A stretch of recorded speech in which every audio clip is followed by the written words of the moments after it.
नमः शिवाय। आज मैं आप लोगों को बता रही हूँ 12वां भाव। 12वां भाव मोक्ष का भाव। तो कैसे ये भाव काम करता है, इसे मोक्ष का भाव, मुक्ति का भाव, बंधन का भाव, क्योंकि जहाँ मुक्ति होगी वहीं बंधन होगा। तो फिर हम पूरी जन्म कुंडली को छोड़कर इस भाव को जानना क्यों चाहते हैं। अभी इस बीच मेरी किसी से बात हो रही थी। आज ये टॉपिक इसलिए आया, हम आपस में ऐसे ही बैठे हुए चर्चा कर रहे थे।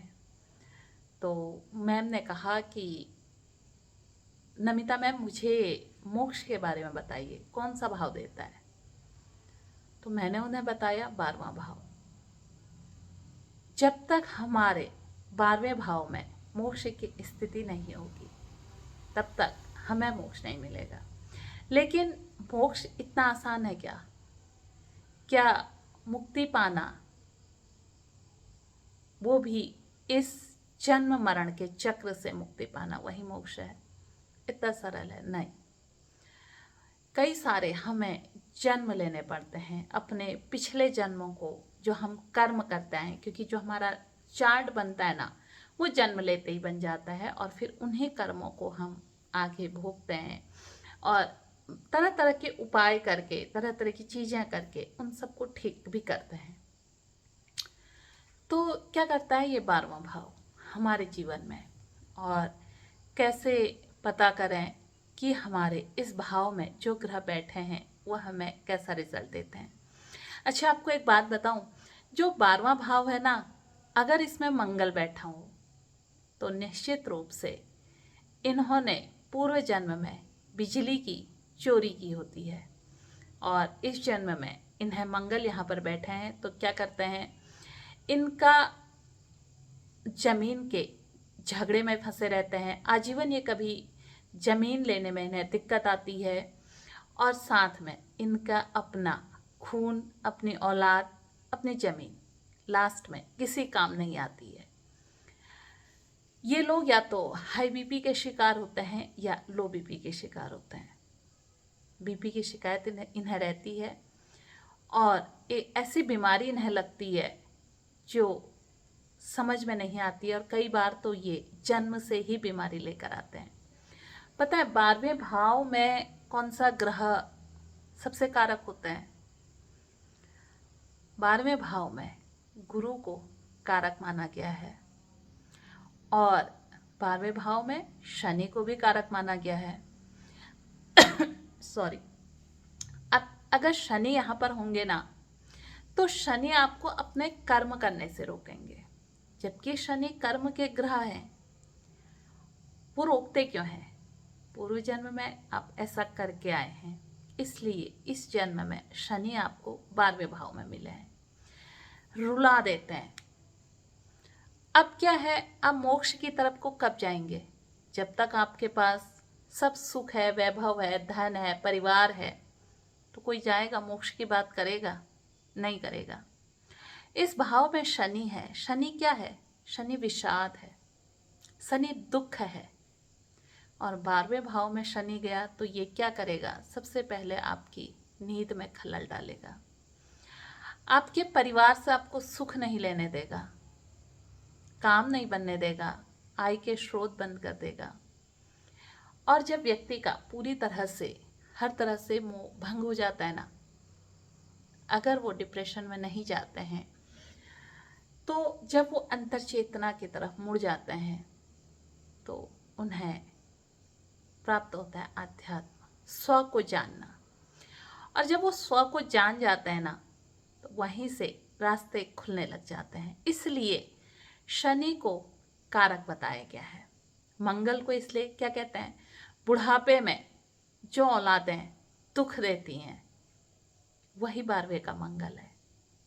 इनकी संतान बुढ़ापे में इनके कभी काम नहीं आती, 12वें के मंगल। अब शुक्र को भी यहाँ पर कारक कहा गया है। देखिए, गुरु को कारक इसलिए कहा गया है, गुरु जब भी 12वें में होंगे ना, ऐसे व्यक्ति हमेशा धर्म से जुड़े हुए काम करेंगे। ये धार्मिक चीज़ों में ऐसे ऐसे बड़े काम करा देते हैं कि वहीं से इनके पुण्य अर्जित होना शुरू हो जाते हैं। ऐसे लोगों को बड़े गुरुओं की प्राप्ति होती है, और बहुत सारे मंदिरों की स्थापना इनके द्वारा होती है, मूर्तियों का निर्माण या मूर्तियों की स्थापना इनके द्वारा होती है। ये समाज में लोगों के लिए ऐसी चीज़ें जैसे प्याऊ लगाना, प्याऊ को आजकल जो हम कहते हैं कहीं पर हमने वाटर फिल्टर जैसे लगा दिया, ये भी इसी तरह का होता है। समाज के लिए अच्छे अच्छे काम करना, ये 12वें का गुरु। और कई बार 12वें के गुरु को ना जब अध्यात्म की उनकी जागृति इतनी ज़्यादा हो जाती है, वो अपना सब कुछ त्याग कर सिर्फ साधना में रत हो जाते हैं। ये है 12वें के गुरु। अच्छा, यहीं पर शुक्र क्या करते हैं पता है? शुक्र क्या है? भोग है। और 12वें का शुक्र आपका खर्च करवाता है।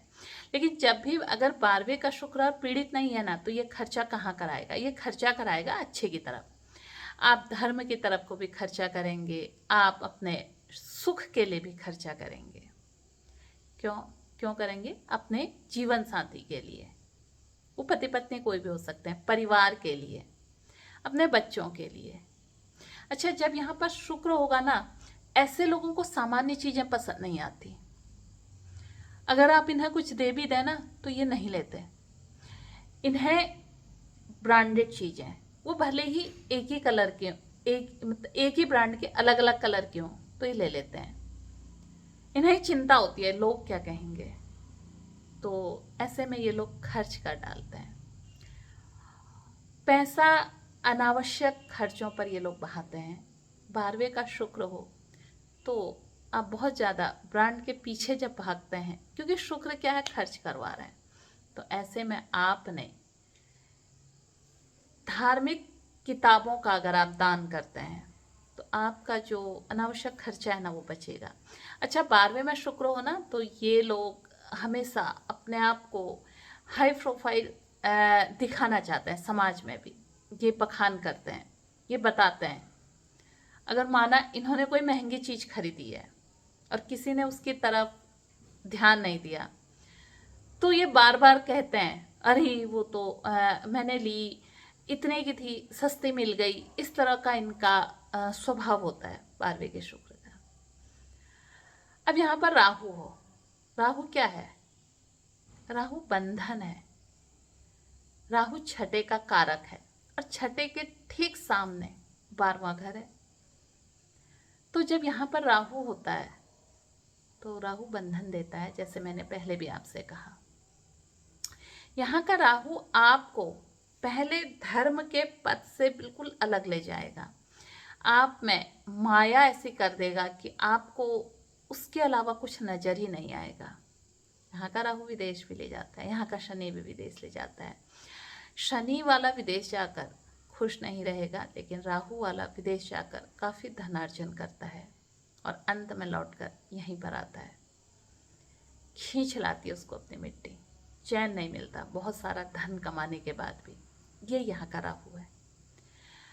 यहाँ पर जो कारक कहा है ना, गुरु और शनि, एक ग्रह और है, वो है केतु। केतु क्या कहते हैं? केतु को कुछ नहीं चाहिए। केतु को एकांत का कारक माना गया है। केतु नेचुरल प्रकृति है। और वहीं पर राहु क्या है? वहां पर राहु हमारे द्वारा बनाई गई भौतिक चीजें हैं। अब भौतिकता के पीछे आप जितना भागेंगे भागेंगे, एक समय पर आपको वो सब चीजें दुखी करने लगती हैं। बहुत सारा आपने भौतिक चीजें इकट्ठी अपने पास कर ली है, हर ऐशो आराम आपके पास है, फिर आपको क्या करती है? फिर आप किसी प्राकृतिक जगह पर घूमने जाते हैं, वो आपको खींचती है। तो असल में वैसे तो हम इन दोनों ग्रहों के बीच झूलते हैं, राहु और केतु के बीच। लेकिन जब हम केतु की तरफ जाते हैं तो इस संसार से समझते हैं, आइसोलेशन में होते हैं। और जिसको एकांत में रहना आ गया और वो डिप्रेशन में भी नहीं है, उस एकांत में भी वो खुश हैं, तो समझो कि केतु एक्टिव हो गए। और जिसके केतु एक्टिव हो जाते हैं ना, तो समझो उसे रास्ता मिल गया। वो अब जो भी साधना करेंगे उनकी साधना फलित होती है। एकांत में रहना, याद है जब लॉकडाउन हुआ था, क्या था? लोग क्या थे?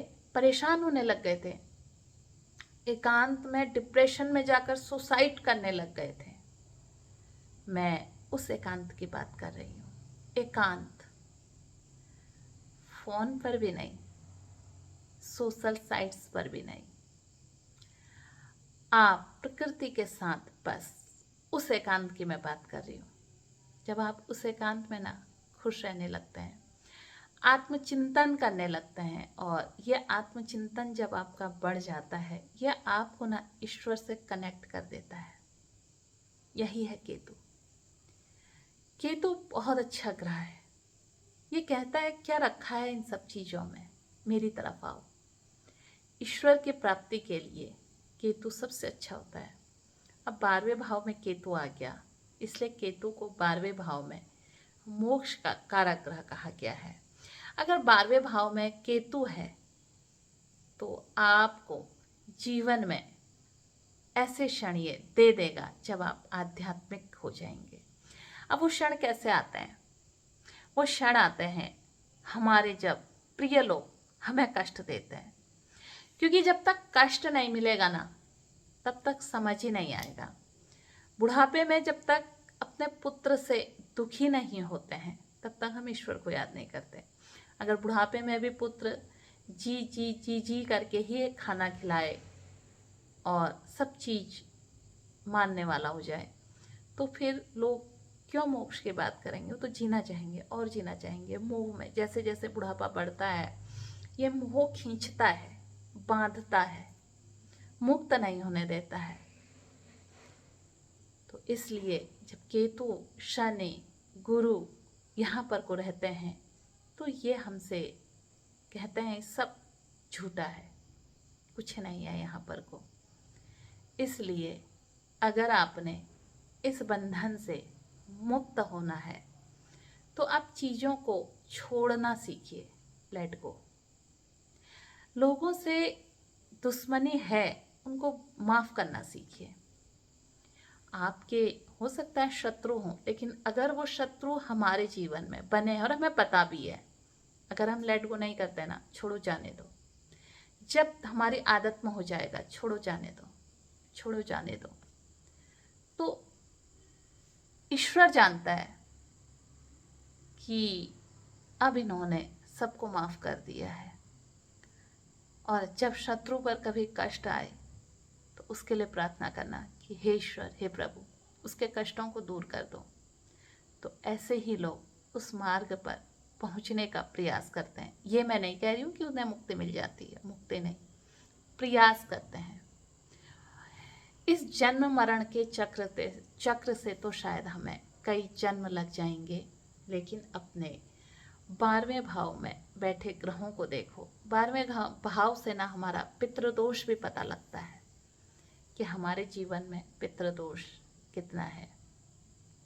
अच्छा, 12वें भाव का जो जब भावात भावत के नियम से हम देखते हैं ना, तो इसका जो 5वां ज्ञान आता है, वो कहाँ है? वो सुख के भाव में ही है।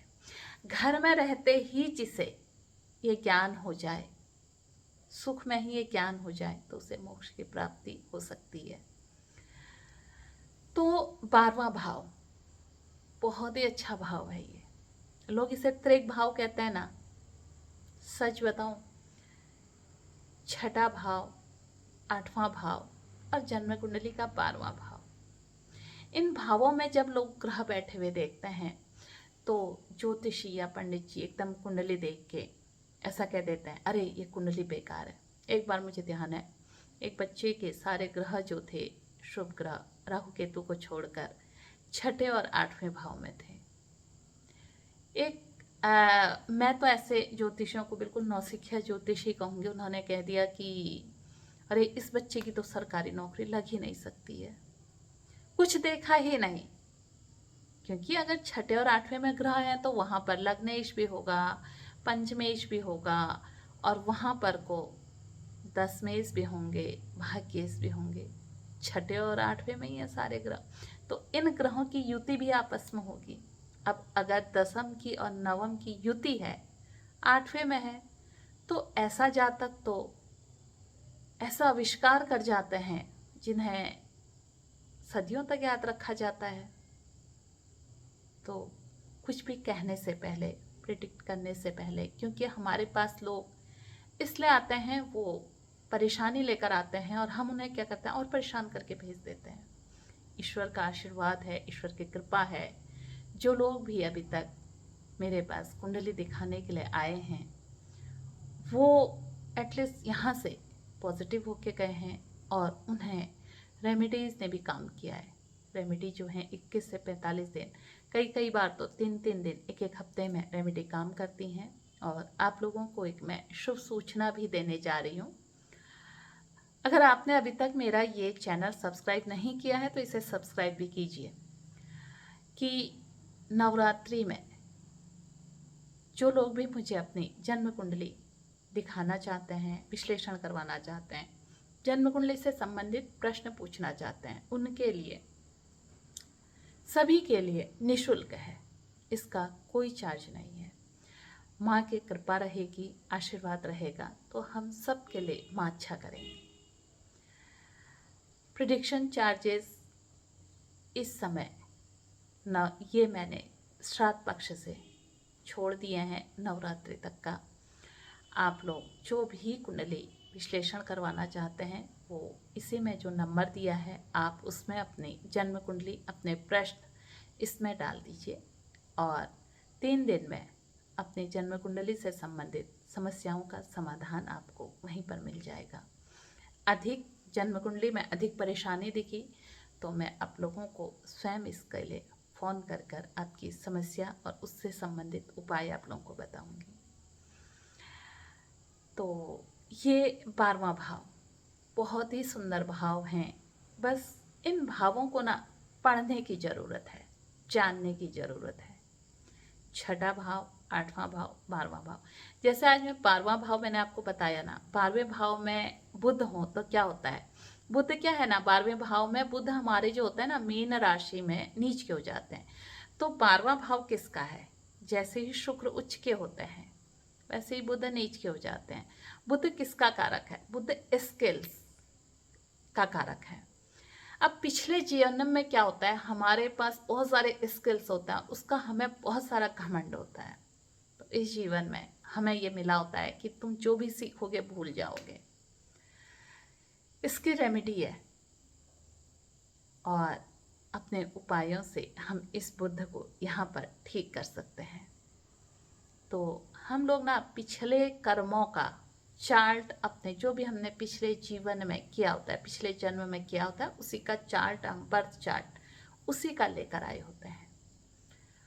और हमारा जीवन में हमें कितना मिलना है, कितना होना है, ये सब तय होता है। लेकिन वो कैसे मिलेगा, क्या मिलेगा, ये हमारी जन्म कुंडली बताती है। जन्म कुंडली हमारा आईना है। बस इतना हो सकता है कि इस आईने को देखकर हम बहुत कुछ तो नहीं बदल सकते हैं। आप आईने से क्या कर सकते हो? अभी हम आईना देख रहे हैं तो थोड़ा सा यहाँ यहाँ यहाँ हम ठीक कर लेते हैं। बस यही हमारी जन्म कुंडली है। तो ज्योतिष को इसलिए जो है ना, वेद का नेत्र कहा गया है। हर एक को पढ़ना चाहिए, सीखना चाहिए। अगर हमें ये आ गया तो हम अपनी आने वाली दशाएं, हमारे उसमें है क्या। कभी जब हमें मारक की दशाएं चलती हैं, उस समय परिवारों का विघटन होता है, भाई भाई में झगड़ा होता है, पति पत्नी में झगड़े होते हैं, ये सब मारक की दशाओं में होते हैं। और मारक की दशाएं अगर लंबी हैं और शुरुआत में ही मारक का अंतर आ जाता है तो रिश्ते टूटने में समय नहीं लगता है। तो ये ज्ञान जब हमें आ जाता है, देखना सीख जाते हैं, तो पता चल जाता है अरे इस समय ये चीज़ चल रही है, तो उसकी रेमेडी करते हैं। उससे संबंधित हम चीज़ों को, जो वो कह रहा है, जो मांग रहा है ग्रह, उससे संबंधित हम दान करते हैं। तो ऐसे में हमें 12th हाउस से संबंधित दान करना चाहिए। शनि है, शनि जिसके भी 12वें भाव में होगा ना, वो व्यक्ति पुराने कपड़े देने को भी तैयार नहीं होता है, दान करने को तैयार नहीं होता। जिस दिन उसने डोनेशन करना स्टार्ट कर दिया, उस दिन से उसके रास्ते खुल जाते हैं। 12वें में शनि है, आप नित्य नित्य डोनेशन कीजिए। अब आप कहेंगे है ही नहीं, नित्य कैसे करें? नित्य डोनेशन है। आप अपने ही एक मंदिर में या अपने ही घर में पूजा कक्ष में एक ऐसा पात्र रख दीजिए जिसमें आप डेली 1 रुपया डालें। अब भले ही महीना पूरा हो, 1 साल पूरा हो, वर्ष भर में आप उसे चाहे आप गौशाला में दे आएं या जहाँ ऐसे बच्चों का भरण पोषण हो रहा हो जो समाज के ही खर्चे से पल रहे हों, ऐसी जगह भी आप दे के आ सकते हैं। 12वें का शनि कष्ट तभी मिटाता है जब आप डोनेशन करना सीखते हैं, चैरिटी कीजिए। अच्छा, बुध है, बुध को ठीक करने के लिए मैंने आपको बताया कि मेमोरी ख़त्म हो गई तो आपको डीप मेडिटेशन करना है, इससे बुध ठीक हो जाते हैं। राहु हैं, ये आपको यहाँ पर राहु आपको पूजा मंत्र इत्यादि करने से रोकेंगे। दुर्गा सप्तशती का पाठ कीजिए, ये ठीक हो जाएंगे। गुरु हैं तो आप धार्मिक हैं, आप सारी चीज़ें करते हैं, समाज के लिए भी करते हैं। तो देखा आपने 12वें भाव कितना रहस्य का और कितना सुंदर भाव है। ये क्या मांग रहा है? ये हमसे हमारे धर्म की चीज़ें कहते हैं, अपने धर्म से संबंधित काम कीजिए, दूसरे के धर्म का मजाक मत उड़ाइए। अच्छा, जो अपने धर्म का मजाक बनाते हैं, अभी आजकल मैं देख रही हूँ कि पितृपक्ष को लेकर अजीब अजीब से जोक आ रहे हैं, जीते जी खिला दीजिए। ठीक है, आप जीते जी भी खिलाए, क्या अपने पूर्वजों को भूल जाएंगे? अपने पूर्वजों को नहीं खिलाएंगे, ब्राह्मणों को नहीं खिलाएंगे। पितृपक्ष में जो भोजन का विधान है, आप जो ऐसे असहाय लोगों को खिला रहे हैं वो तो आप सेवा कर रहे हैं, लेकिन भोजन का विधान केवल ब्राह्मण को है। आप ब्राह्मणों को, ऐसे ब्राह्मण जो 3 समय की संध्या करते हों, गायत्री करते हों, उन ब्राह्मणों को खिलाइए, तभी उसका पुण्य लाभ वो आपके पितरों तक पहुंचता है। जो आप खाते हैं ना, उससे अच्छा ब्राह्मणों को खिलाइए। जो आप पहनते हैं उससे अच्छा ब्राह्मणों को दीजिए। इस पितृपक्ष में आप सबसे अच्छा जो भी देना है, हम क्या करते हैं, जब बेटी मायके आती है बहुत अच्छा अच्छा चुन कर रखते हैं ना, बेटी और दामाद के लिए अच्छा देते हैं। पितृपक्ष में वही ब्राह्मण भी हैं।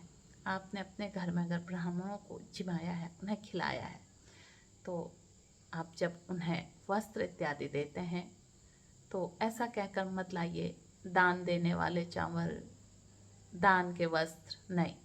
सबसे अच्छा जिसे आप लगे कि अगर ये मुझे मिल जाए तो मैं पहनूं, ऐसा अगर आप जब इस सोच के साथ देंगे ना, तो उनकी खुशी ही आपके पितरों तक पहुंचती है।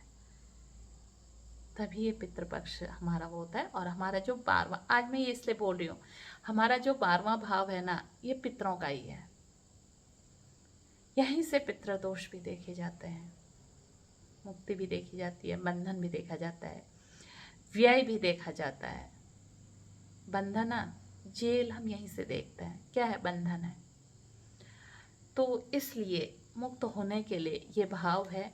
और आप अपने इन सभी ग्रहों को, जो भी आपके 12th हाउस में राशि बनी है, उस राशि को देखिए, उस राशि का राशिपति देखिए कहाँ पर बैठे हैं, उस घर में वो आपको क्या दिक्कत दे रहे हैं, स्वयं देखकर पहचानना सीखिए।